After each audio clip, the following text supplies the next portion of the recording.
there is a stigma. So it is something that has to be faced. The people that love me the most love me because I'm broken.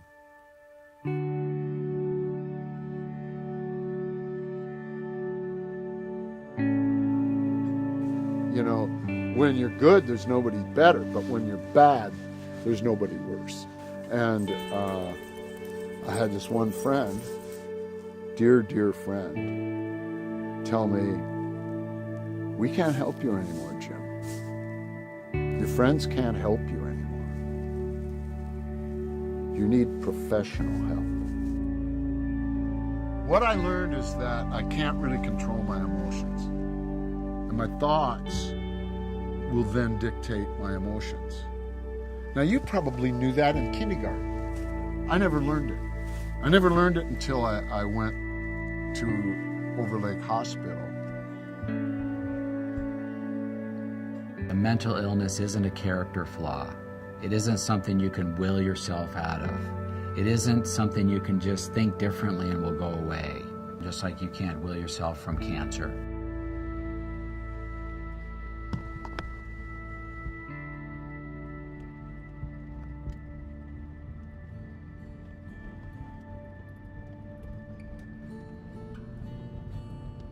One day I came home from school and my brother told me that he drove my dad to the mental hospital.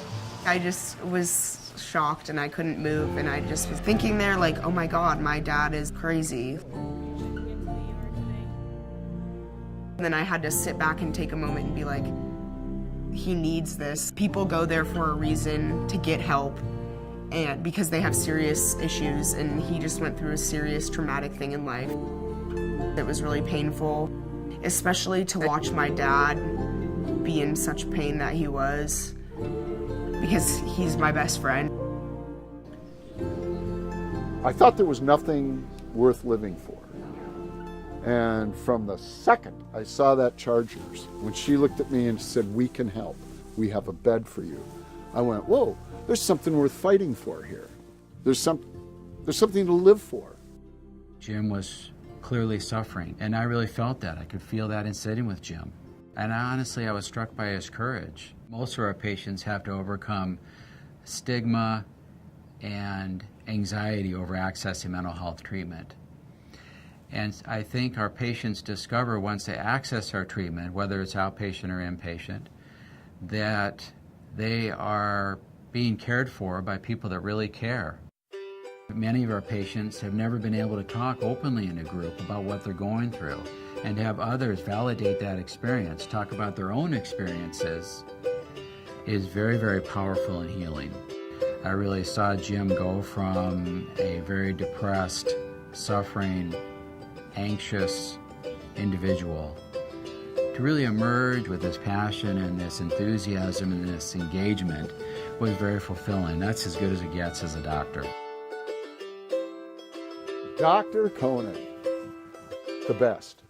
What was to me so impressive was that in a very short amount of time, he's taken something which to me seems like a totally impossible spiritual, emotional, mental kind of mystery, and he's dealing with it in very manageable increments.